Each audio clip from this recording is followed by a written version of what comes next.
Welcome to matrix TV. ముందుగా headlines చూద్దాం.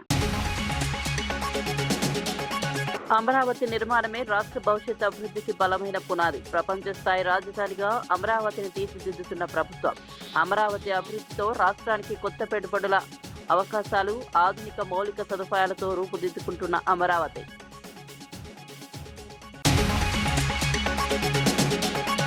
తెలంగాణ నీటి హక్కుల విషయంలో రాజీ ఉండదన్న హరీష్ రావు. నీటి హక్కులపై కాంగ్రెస్ ప్రభుత్వాన్ని నిలదీసిన హరీష్, తెలంగాణ ప్రయోజనాలను కాపాడాలని ప్రభుత్వానికి హరీష్ డిమాండ్. నీటి హక్కులపై వెనక్కి తగ్గబోమన్న మాజీ మంత్రి హరీష్ రావు. స్థానిక ఎన్నికలకు వ్యూహరచన ప్రారంభించిన ఆంధ్రప్రదేశ్ బీజేపీ. ఎన్నికల సన్నాహాలపై రాష్ట్ర ప్రభుత్వం కీలక సమావేశం నిర్వహణ. కార్యకర్తలకు ప్రాధాన్యంతో ఎన్నికలకు సిద్ధమవుతోన్న బీజేపీ. 4 జోన్లుగా పార్టీని విభజించి కార్యాచరణ రూపొందించిన బీజేపీ. ఉదయనిధిపై సంచలన వ్యాఖ్యలు చేసిన ప్రజాశాంతి పార్టీ కేఏపాల్. తమిళనాడు రాజకీయాలపై ఘాటు విమర్శలు చేసిన కేఏపాల్, విజయ్ను గ్లోబల్ పీస్ సమ్మిట్ కు ఆహ్వానించిన వైనం. అభివృద్ధి కోసం నాయకులు కలిసి రావాలని కేఏపాల్ పిలుపు.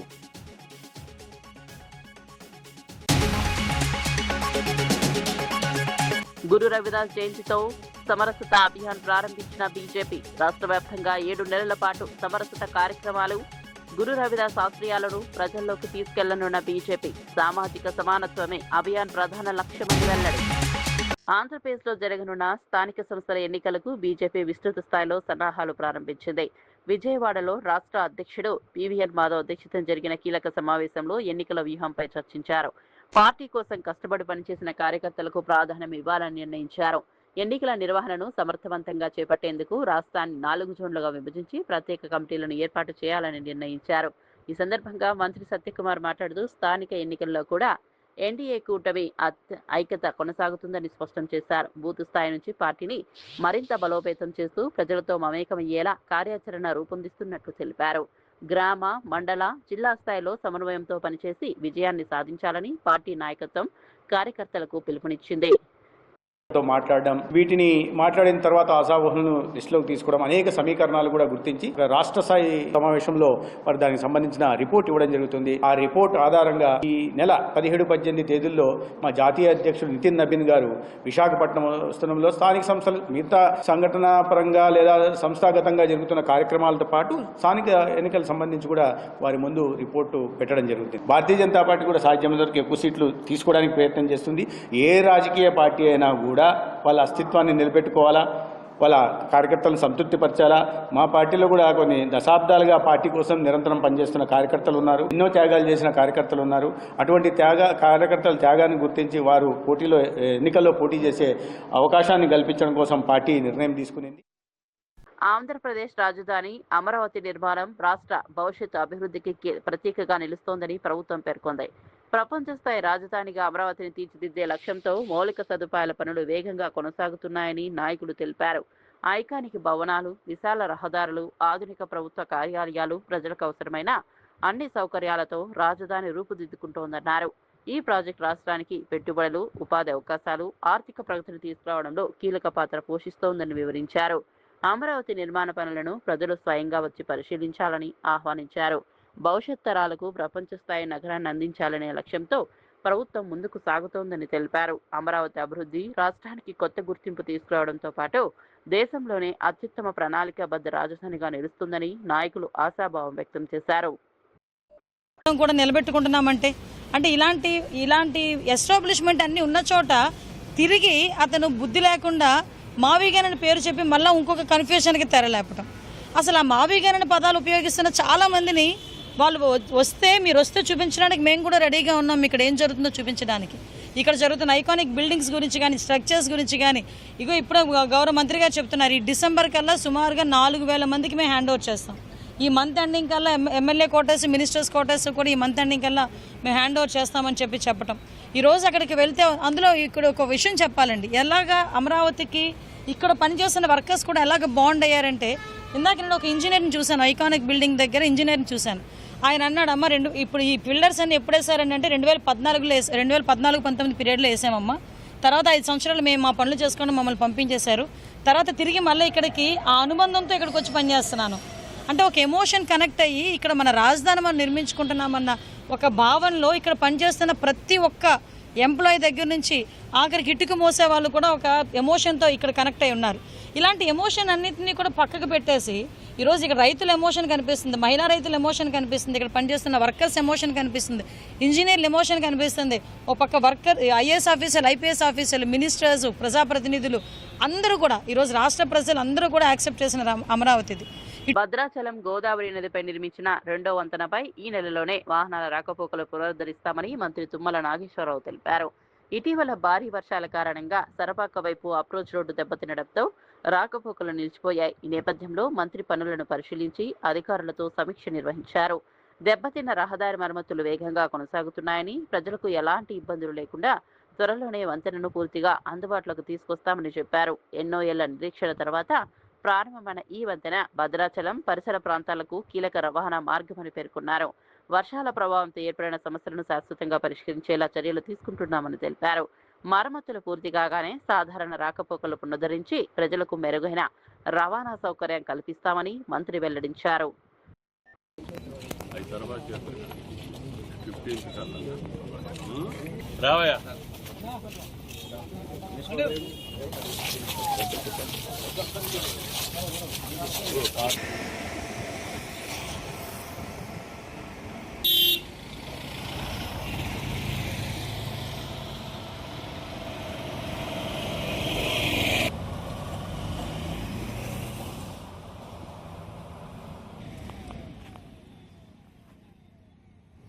గోదావరి నది మీద మనకున్నటువంటి ఏకైక బ్రిడ్జి ద్వారా గత పుష్కరాల్లో కానీ అంతకుముందు పుష్కరాల్లో కానీ లక్షలాది మంది ప్రజానీకం రావటం మూలాన దీనికి రెండో బ్రిడ్జి కావాలని చెప్పి ఆ రోజే మనం అనుకొని ఈ యొక్క అమరావతి జగదల్పూర్ జాతీయ రహదారిని భద్రాచలం మీదుగా వెళ్ళేటట్టుగా ప్రయత్నం చేసి రెండో బ్రిడ్జిని కూడా శాంక్షన్ చేసుకున్నాం. కాకపోతే ఇది చాలా సంవత్సరాలుగా నత్తనడక నడిస్తే గత సంవత్సరం పూర్తి చేసి ఈ యొక్క రెండో బ్రిడ్జిని కూడా మనం ప్రారంభించుకున్నాం. గోదావరి వరదల వల్ల కొంత స్లోపు బ్రిడ్జి దగ్గర మట్టిది అవుతుందని చెప్పి దానికి మళ్ళీ రిటైనింగ్ వాళ్ళు కట్టేసి కంప్లీట్ చేస్తున్నాం. ఈ నెలలో దీన్ని ఉపయోగంలోకి తీసుకురావాలని చెప్పి అధికారులకు చెప్పడం జరిగింది. శిరోమణి గురు రవిదాస్ 650వ జయంతి ఉత్సవాల సందర్భంగా తెలంగాణ బీజేపీ రాష్ట్ర వ్యాప్తంగా 7 నెలల పాటు సమరసత సంకల్ప అభియాన్ నిర్వహిస్తున్నట్టు ప్రకటించింది. నాంపల్లిలోని బీజేపీ రాష్ట్ర కార్యాలయం నిర్వహించిన సమావేశంలో పార్టీ నాయకులు గువ్వల బాలరాజు, డాక్టర్ అశోక్, కాంతి కిరణ్ కార్యక్రమ వివరాలను వెల్లడించారు. గురు రవిదాస్ బోధనలు సమానత్వం, సామాజిక న్యాయం, సోదర భావాన్ని పెంపొందించాయని పేర్కొన్నారు. రాష్ట్రంలోని ప్రతి జిల్లాలో అవగాహన కార్యక్రమాలు, సమావేశాలు, సేవా కార్యక్రమాలు నిర్వహించి ఆయన ఆశయాలను ప్రజల్లోకి తీసుకెళ్తామని తెలిపారు. యువతలో సామాజిక బాధ్యత పెంపొందించడం, అన్ని వర్గాల మధ్య ఐక్యతకు బలోపేతం చేయడం ఈ కార్యక్రమ ప్రధాన ఉద్దేశమని వివరించారు. సమరసతతో కూడిన సమాజ నిర్మాణంలో ప్రతి ఒక్కరూ భాగస్వాములు కావాలని బీజేపీ నాయకులు పిలుపునిచ్చారు. రవిదాస్ మహారాజ్ గారు దేశానికి చేసిన సేవలను, వారు చేసిన కార్యక్రమాలను అందరూ కూడా ప్రజానీకానికి తెలవడానికి దీపోత్సవం అని జూలై 29 తారీఖు నాడు చేయడం జరిగింది. అక్కడి నుంచి ప్రారంభమై పూర్తిగా మనకు ఫిబ్రవరి 20వ తారీఖు 2027 వరకు కూడా జిల్లాలలో, అదేవిధంగా మండల స్థాయిలో, పట్టణ స్థాయిలో కూడా వారు ఏదైతే ఉద్బోధించారో, వారు ఏదైతే దేశం కోసం వారు చేసిన ముఖ్యమైన పనులన్నీ కూడా ప్రజలందరూ కూడా తెలవడానికి ఈ అభియాన్ను తీసుకోవడం జరిగింది. ఈ అభియాన్లో భాగంగా సంత్ రవిదాస్ గారు అభియాన్లో రాష్ట్ర కన్వీనర్గా, అదేవిధంగా నాతో పాటు వేదిక మీద ఉన్న నలుగురిని కూడా ఒక టోలీగా, ఒక బృందానిగా వేయడం జరిగింది. సో సంత్ రవిదాస్ గారు వారు జన్మించిన స్థలంలో, అదేవిధంగా 29వ తారీఖు నాడు అక్కడి నుంచి దేశం మొత్తం కూడా వారు పుట్టిన ప్రదేశం నుంచి వెళ్ళి మట్టిని తీసుకొని ఆ మట్టిని కలశాలలాగా కలశంలో వేసుకొని రాష్ట్రం మొత్తం కూడా అక్కడి నుంచి వెళ్ళి ఆ కలశాలను మన తెలంగాణ రాష్ట్రానికి ఈ బృందం తీసుకురావడం జరిగింది. సో అక్కడ యోగి ఆదిత్యనాథ్ గారు, ఆ రాష్ట్ర ముఖ్యమంత్రి గారు ఒక మహాసభను ఏర్పాటు చేసి కలశాలన్నింటిని కూడా ప్రతి రాష్ట్రానికి కలశాలు మరియు సంత్ రవిదాస్ బోధనలు ప్రజలకు తెలవడానికి ఒక రథం, ఆ రథాలను కూడా ఇవ్వడం జరిగింది.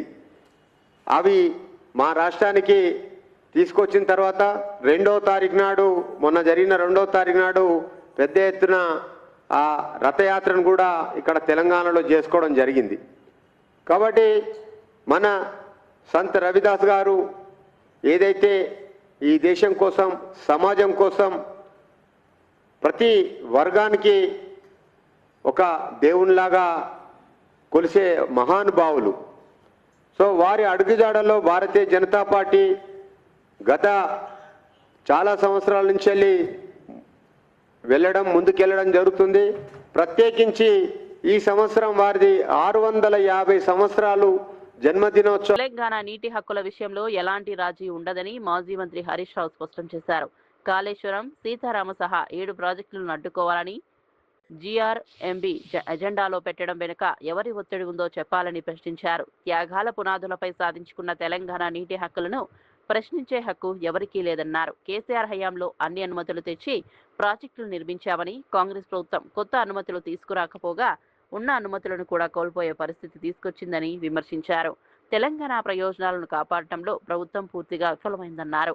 నీటి హక్కుల విషయంలో ఒక అంగుళం కూడా వెనక్కు తగ్గబోమని స్పష్టం చేశారు. రైతుల ప్రయోజనాలను దృష్టిలో పెట్టుకుని రాష్ట్ర ప్రభుత్వం తక్షణమే కఠిన వైఖరి అవలంబించాలని హరీష్ రావు డిమాండ్ చేశారు. 83 TMCల గోదావరి జలాలకు మేము అనుమతులు తెచ్చినాం. మేము తెచ్చిన అనుమతులు రద్దయితాయా? ఈ రోజు ఎంత ఇంపార్టెంట్ ఇష్యూ అంటే, కాంగ్రెస్ పార్టీ అధికారంలోకి వచ్చిన 3 ఏళ్లలో ఒక్క ప్రాజెక్టుకు కూడా మీరు అనుమతి తేలే. పైగా బీఆర్ఎస్ ప్రభుత్వం తెచ్చిన అనుమతులు రద్దు చేయమని ఇప్పుడు ఎజెండాలోకి వచ్చేసింది. అంటే ఎంత చేతగాని దద్దమ్మ ప్రభుత్వం ఈ రాష్ట్రంలో ఉంది. నిద్రపోతున్నారా? మీకేమైనా సోయుందా? తెలంగాణ భవిష్యత్తుతో ఆడుకుంటారా మీరు? ఒక అనుమతి దేకపోతిరి, ఆల్రెడీ పంపిన డిపిఆర్లు, సగం అనుమతులు వచ్చిన డిపిఆర్లు వాపస్ తెస్తిరి. అనుమతులు తెచ్చిన 7 ప్రాజెక్టులకు ఇవాళ నీటి కేటాయింపులు రద్దు చేయండి, టీఏసీ రద్దు చేయండి అని చెప్పి రాస్తాడు. అసలు అది ఎజెండాలో రావడమే ఈ రోజు చాలా దుర్మార్గమైనటువంటి అంశం. ఈ రోజు కేసీఆర్ గారే ముఖ్యమంత్రిగా ఉంటే అసలు ఇట్లాంటి ఎజెండా వస్తుందా? మనకంత ధైర్యం ఉంటుందా? పెడతారా అసలు? తమిళనాడు రాజకీయాలపై ప్రజాశాంతి పార్టీ అధ్యక్షుడు కేఏ పాల్ సంచలన వ్యాఖ్యలు చేశారు. ఉదయనిధి స్టాలిన్ కొంతకాలం నోరు మూసుకుని ఉంటే మంచిదని సూచిస్తూ విమర్శలు గుప్పించారు. తండ్రి కొడుకులు బీజేపీతో చేతులు కలిపి తమిళనాడును నాశనం చేసే విధంగా వెళ్తున్నారని ఆరోపించారు. ప్రజలు ఎన్నుకున్న విజయ్ ప్రభుత్వంపై ఇష్టానుసారంగా వ్యాఖ్యలు చేయడం సరికాదన్నారు. సెప్టెంబర్ 24న అమెరికాలోని వాషింగ్టన్ డీసీలో జరిగే గ్లోబల్ పీస్ సమ్మిట్ కు విజయ్ను ఆహ్వానిస్తున్నట్లు వెల్లడించారు. అంతర్జాతీయ పెట్టుబడిదారులను పరిచయం చేసి తమిళనాడులో పెట్టుబడులు తీసుకొచ్చే ప్రయత్నం చేస్తానని తెలిపారు. తమిళనాడును హైదరాబాద్ కంటే మరింత అభివృద్ధి చెందిన రాష్ట్రంగా తీర్చిదిద్దే అవకాశాలు ఉన్నాయని పేర్కొన్నారు. రాజకీయ విభేదాల కంటే అభివృద్ధి లక్ష్యంగా నాయకులు కలిసి పనిచేయాలని కేఏ పాల్ పిలుపునిచ్చారు. తమిళనాడు మాజీ ముఖ్యమంత్రి స్టాలిన్ కొడుకు ఉదయనిధి స్టాలిన్ కొంచెం నోరు మూసుకొని ఉంటే బాగుంటుంది. సీఎం విజయ్ని ప్రజలు ఎన్నుకున్నారు. ఎలక్షన్ల వరకు రోజు మోదీ, అమిత్ షా, బీజేపీని తిట్టిన వారు తండ్రి కొడుకులు విజయ్ని గవర్నమెంట్ ఫార్మ్ చేయకుండా శత్రువులైన బీజేపీతో చేతులు కలిపి తమిళనాడుని సర్వనాశనం చేయడానికి పూనుకున్నారు. అయినప్పటికీ విజయ్ గవర్నమెంట్ ఫార్మ్ చేసిన తర్వాత కూడా స్టాలిన్ దగ్గరికి వెళ్ళి రిక్వెస్ట్ చేసిన మద్దతు ఇమ్మని మద్దతు ఇవ్వట్లేదు. సరికదా? 2 నెలలు ఆయన కొత్త సీఎం అని రోజు అల్లరి పెట్టడమే, ఇష్టం వచ్చినట్టు మాట్లాడమే. విజయ్, ప్రజలు నీతో ఉన్నారు, దేవుడు నీతో ఉన్నాడు. రా Washington DC September 24 global peace సమ్మిట్కి తమిళనాడుని అభివృద్ధి చేద్దాం. నేను ఇంటర్నేషనల్ యుఎస్ ఇన్వెస్టర్ని పరిచయం చేస్తాను. తమిళనాడు కూడా హైదరాబాద్ కంటే ఇంకెక్కువ అభివృద్ధి చేద్దాం. ఈ వీడియో అందరికీ షేర్ చేయండి. God bless you. వరంగల్లో 11,000 కోట్ల పెండింగ్ ఫీజు రీయింబర్స్మెంట్ బకాయిల విడుదల కోసం ఏబీవీపీ ఆధ్వర్యంలో భారీ నిరసన ర్యాలీ జరిగింది. కాకతీయ యూనివర్సిటీ నుంచి వరంగల్ కలెక్టరేట్ వరకు విద్యార్థులు ర్యాలీగా బయలుదేరగా హన్మకొండ అంబేద్కర్ విగ్రహం వద్ద పోలీసులు వారిని అడ్డుకున్నారు. దీంతో విద్యార్థులు పోలీసుల మధ్య తోపులాట చోటు చేసుకుంది. అడ్డంకులను ఛేదించుకుని విద్యార్థులు కలెక్టరేట్ వైపు దూసుకెళ్లేందుకు ప్రయత్నించారు. ఫీజు రీయింబర్స్మెంట్ బకాయిలను వెంటనే విడుదల చేయాలని విద్యార్థుల సమస్యలను ప్రభుత్వం నిర్లక్ష్యం చేయవద్దని ఏబీవీపీ నాయకులు డిమాండ్ చేశారు. రాష్ట్ర వ్యాప్తంగా వేలాది మంది విద్యార్థులు ఆర్థిక ఇబ్బందులు ఎదుర్కొంటున్నారని, పెండింగ్ బకాయిల కారణంగా చదువులు కొనసాగించడం కష్టమవుతోందని ఆవేదన వ్యక్తం చేశారు. ప్రభుత్వం వెంటనే స్పందించి పెండింగ్ మొత్తాన్ని విడుదల చేయాలని హెచ్చరించారు. డిమాండ్లు నెరవేర్చకపోతే రాష్ట్ర వ్యాప్తంగా ఉద్యమాన్ని మరింత ఉధృతం చేస్తామని స్పష్టం చేశారు. అడుక్కుంటాం, మాకు అక్కడ వరకు వెళ్ళేటువంటి వెసులుబాటు కల్పించాలని చెప్పేసి ఇస్తున్నాం. అన్న మేము ఎలాంటి ఏం చేయం, శాంతియుతంగా ఇస్తున్నాం. 12,000 కోట్ల స్కాలర్షిప్ వెంటనే విడుదల చేయాలి, లేకపోతే అతిపెద్ద ఎత్తున నిరసనలు ర్యాలీలు చేస్తుంది. ఎక్కడ పడితే అక్కడ ఏబీపీ విద్యార్థి నాయకులు ఎక్కడ పడితే అక్కడ దిగ్బంధనం చేస్తుందని ముందే హెచ్చరిస్తుంది. మనం చూడొచ్చు, ఇక్కడ నుండి అంటే కాకతీయ యూనివర్సిటీ నుండి కలెక్టరేట్ వరకు ర్యాలీగా వెళ్తున్నటువంటి విద్యార్థులు ఇక్కడ కలెక్టరేట్ కలిసి మాకు కావాల్సినటువంటి ఫీజు రీఎంబర్స్మెంట్ ని మేము సాధించుకుంటామన్నటువంటి ఒక విజ్ఞప్తి చేస్తున్న నేపథ్యంలో ఇక్కడ వాళ్ళ యొక్క ఆందోళన మాత్రం కొనసాగుతుంది. పోలీసులు తమను నిర్బంధాలకు గురి చేస్తున్నారని చెప్పి ఆరోపిస్తున్న నేపథ్యంలో మరొకసారి మరి వాళ్ళు ఎట్లాంటి ఇబ్బందులు ఎదుర్కొంటున్నారో ఒకసారి మనం తెలుసుకునే ప్రయత్నం చేద్దాం. ప్రస్తుతానికి ఒకసారి మనం మరొకసారి మనం మాట్లాడదాం. ఇప్పటివరకు రీఎంబర్స్మెంట్ సంబంధించి ప్రభుత్వం ఎందుకు స్పందన రావాలి అనుకుంటున్నారు? ఈ రాష్ట్రం లోపల కాంగ్రెస్ ప్రభుత్వము 30% కమిషన్ కు కక్కుబడి మాకు రీఎంబర్స్మెంట్ స్కాలర్షిప్లు ఇస్తే వాళ్ళకి కమిషన్ రావన్న ఉద్దేశంతోనే మాకు రీఎంబర్స్మెంట్ స్కాలర్షిప్లు ఇస్తలేదు. పేద విద్యార్థులను ఉన్న విద్య దూరం చేసి వాళ్ళని కూలీలుగా మార్చే ప్రయత్నం చేస్తున్నది, అందుకోసమనే ఇస్తలేదు. కాబట్టి పోలీసుల చేత మమ్మల్ని మా గొంతు ప్రయత్నం చేస్తున్నారు. కాబట్టి ఖచ్చితంగా కలెక్టర్ దగ్గర పోయి తీరుతామని చెప్పేసి ఈ సందర్భంగా తెలియజేస్తున్నాం. మహిళా విద్యార్థులు కూడా మనతో ఉన్నారు, ఒకసారి వారితో మనం మాట్లాడదాం. మరి ఎందుకమ్మా ఇక్కడ ఫీజు మీరు రీఎంబర్స్మెంట్ అడుగుతున్నారు కానీ ఎందుకు సహకారం కావట్లేదు అనుకుంటున్నారు? ఈ రోజు శాంతియుతంగా ఇక్కడ స్టూడెంట్స్ మార్చ్ చేస్తుంటే ఇక్కడ పోలీసుల వైఖరి ఇస్తుంటే అక్కడ పోవద్దు అని చెప్పి అడ్డుకుంటున్నారు. అసలు వీరెవరు మమ్మల్ని అడ్డుకోవడానికి? మా హక్కుల కోసం మేము పోరాటం చేస్తుంటే సీఎం రేవంత్ రెడ్డి పోలీసుల చేత అరెస్టు చేపించడం జరుగుతుంది. ఇదే రేవంత్ రెడ్డికి ఏం చెప్తున్నావు అంటే, నువ్వు 11,000 కోట్ల స్కాలర్షిప్లు ఎప్పుడైతే విడుదల చేస్తావో అప్పుడే విద్యార్థులు నీకు అండగా నిలుస్తారని చెప్పి ఈ సందర్భంగా తెలియజేస్తున్నారు. మనం చూడొచ్చు విద్యార్థులు కూడా చాలా మంది ఇప్పుడు తమకు కావాల్సినటువంటి ఫీజు రీఎంబర్స్మెంట్ రాకపోవడం వల్ల కూడా అనేక మంది విద్యార్థులు పేద విద్యార్థులు చదువుకు దూరం అవుతున్నారని చెప్పి అంటున్నారు. ఎక్కడ చూసినా కానీ ఆ చదువు అనేది అందరి హక్కు కాబట్టి ఆ హక్కును కాల రాసేటువంటి కుట్రలు జరుగుతున్నాయని చెప్పి అంటున్నారు. ఇక్కడ నుండి కాకతీయ యూనివర్సిటీ ర్యాలీగా బయలుదేరి వెళ్తున్నటువంటి విద్యార్థుల్ని ఇక్కడ హనుమకొండ అంబేద్కర్ స్టాచ్యూ దగ్గర పోలీసులు అడ్డుకున్నటువంటి పరిస్థితి. మరి అడ్డుకుంటున్న క్రమంలో మేము కలెక్టర్ గారిని కలిసిన తర్వాత ఒక రిప్రజెంటేషన్ ఇస్తాం తప్ప అక్కడ నుండి మాత్రం ఉట్టిగా ఇక్కడ వెనక్కి తిరిగి వెళ్ళలేమని చెప్పి ఇక్కడ వీళ్ళు బీచ్ మీద కూర్చున్నారు. హనుమకొండ అంబేద్కర్ సర్కిల్లోనే ఇక్కడ కూర్చొని ఇక్కడ వారికి న్యాయం కావాల్సినంత వరకు మేము పోరాడతామని చెప్పి చెప్తున్నటువంటి పరిస్థితి కనిపిస్తుంది. ఇప్పటికే ఇక్కడ ముఖ్యమంత్రి వెంటనే జంజీలకు ఇక్కడ మంత్రి పదవి ఇచ్చి విద్యాశాఖను కూడా ఇక్కడ ప్రక్షాళన చేయాల్సినటువంటి అవసరం అయితే కనిపిస్తుంది. స్కాలర్షిప్ మరియు ఫీజు రీఎంబర్స్మెంట్ వెంటనే విడుదల చేయాలని చెప్పి, అలాగే దీనికి సంబంధించి ప్రభుత్వం కనుక నిర్ణయం తీసుకోకపోతే ఎంతో మంది పేద విద్యార్థులు ఇక్కడ ఇబ్బందులకు గురవుతున్నారు, చదువుకు దూరం అవుతున్నారు అన్నటువంటి విషయాలు కూడా చెప్తున్నారు. ఇవన్నింటినీ కూడా దృష్టిలో పెట్టుకుంటే మాత్రం ఇక ప్రస్తుతానికి విద్యార్థులు మాత్రం ఒక్కసారి మనం చూసినా కానీ విద్యార్థులు మాత్రం తమ డిమాండ్లు సాధన చేసేంత వరకు కూడా వెనక్కి తిరిగేది లేదని చెప్పి అంటున్నారు. ఏదేమైనప్పటికీ కూడా ఒక్కసారి విద్యార్థుల యొక్క సమస్యలు పరిష్కరించేంత వరకు మేము వెనక్కి పొల్లేది అనే ఒక ఆలోచన చేస్తున్నారు. ఇక్కడ సర్కిల్కి వచ్చిన తర్వాత ఒక ఉద్రిక్త పూరిత వాతావరణము జరగకుండా ఉండాలంటే మాత్రం ఇక్కడ నుండి పోలీసులు వీళ్ళను పంపించేటువంటి ప్రయత్నం చేస్తున్నారు. కానీ ఎట్టి పరిస్థితుల్లో వెళ్ళేటువంటి పరిస్థితి లేదని చెప్పి విద్యార్థులు అలాగే విద్యార్థి నాయకులు కూడా కూర్చున్నటువంటి పరిస్థితి. ఇప్పటి వరకు మొత్తం స్టూడెంట్స్ అంటే పేద విద్యార్థులకు చదువులు దూరం చేయడం ఇక్కడ సమంజసం కాదని చెప్పి చెప్తున్న నేపథ్యంలో ఏదేమైనప్పటికీ కూడా మాకు తమ ఖచ్చితంగా ఫీజు రీఎంబర్స్మెంట్ కు సంబంధించి వెంటనే నిర్ణయం తీసుకొని తమకు పేద విద్యార్థుల చదువులకు ముందుకు వెళ్లేలా కృషి చేయాలన్నట్టుగా విజ్ఞప్తిని మాత్రం చేస్తున్నారు. ఒకవేళ అది జరగకపోతే మాత్రం తీవ్ర పరిణామం కానీ విద్యార్థి నాయకులు హెచ్చరిస్తున్నటువంటి పరిస్థితి నెలకొంది. హనుమకొండ అంబేద్కర్ సర్కిల్ నుండి camera person Anshuta Venkataratnam, RTV Warangal.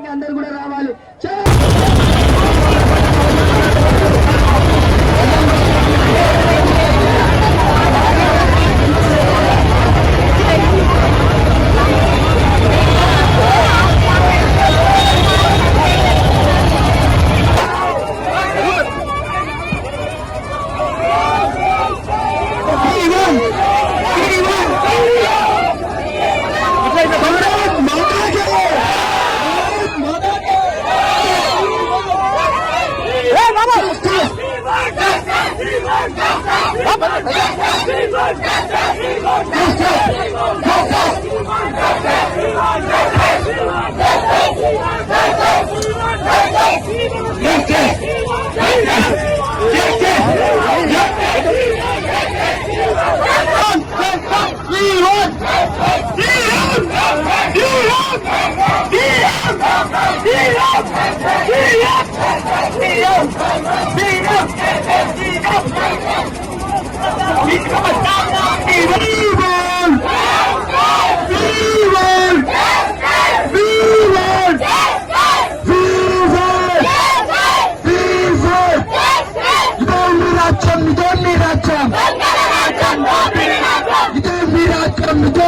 ఆంధ్రప్రదేశ్లో జరగనున్న స్థానిక సంస్థల ఎన్నికలకు బీజేపీ సన్నాహాలు ప్రారంభించింది.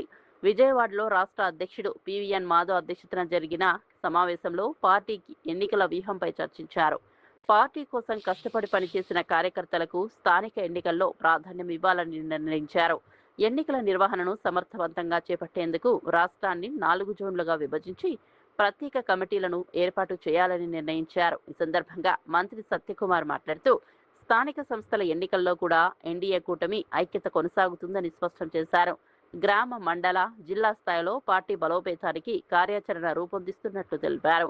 బూత్ స్థాయి నుంచి కార్యకర్తలను సమన్వయం చేస్తూ ఎన్నికలకు సిద్ధం కావాలని నాయకత్వం పిలుపునిచ్చింది. తెలంగాణలో సంతానోత్పత్తి రేటు తగ్గుతున్న నేపథ్యంలో పారదర్శకమైన నైతిక ఫెర్టిలిటీ సేవల అవసరంపై నోవా ఐవీఎఫ్ ఫెర్టిలిటీ హైదరాబాద్ ప్రత్యేక చర్చా కార్యక్రమం నిర్వహించింది. Beyond IVF building trust ethics and awareness in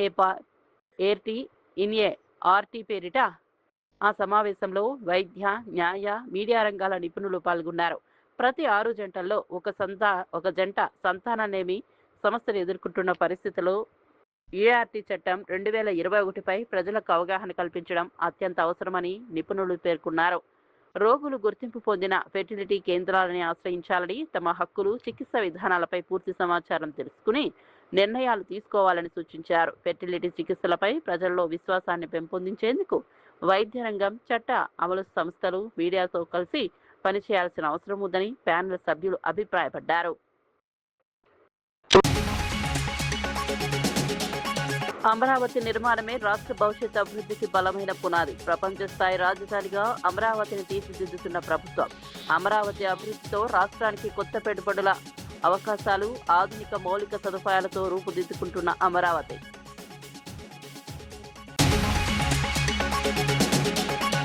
Telangana నీటి హక్కుల విషయంలో రాజీ ఉండదన్న హరీష్ రావు. నీటి హక్కులపై కాంగ్రెస్ ప్రభుత్వాన్ని నిలదీసిన హరీష్, తెలంగాణ ప్రయోజనాలను కాపాడాలని ప్రభుత్వానికి హరీష్ డిమాండ్. నీటి హక్కులపై వెనక్కి తగ్గబోమన్న మాజీ మంత్రి హరీష్ రావు.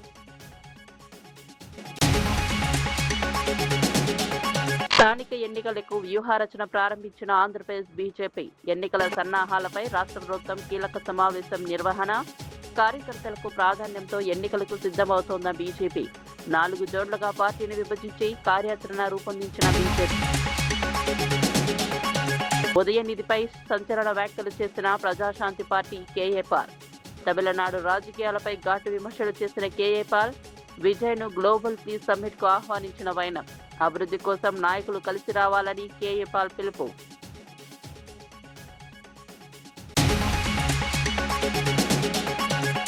గురు రవిదాస్ జయంతితో సమరసత అభియాన్ ప్రారంభించిన బీజేపీ. రాష్ట్ర వ్యాప్తంగా 7 నెలల పాటు సమరసత కార్యక్రమాలు. గురు రవిదాస్ ఆశయాలను ప్రజల్లోకి తీసుకెళ్లనున్న బీజేపీ. సామాజిక సమానత్వమే అభియాన్ ప్రధాన లక్ష్యమని వెల్లడి. మరిన్ని అప్డేట్స్ కోసం చూస్తూనే ఉండండి ఇమేజ్ న్యూస్.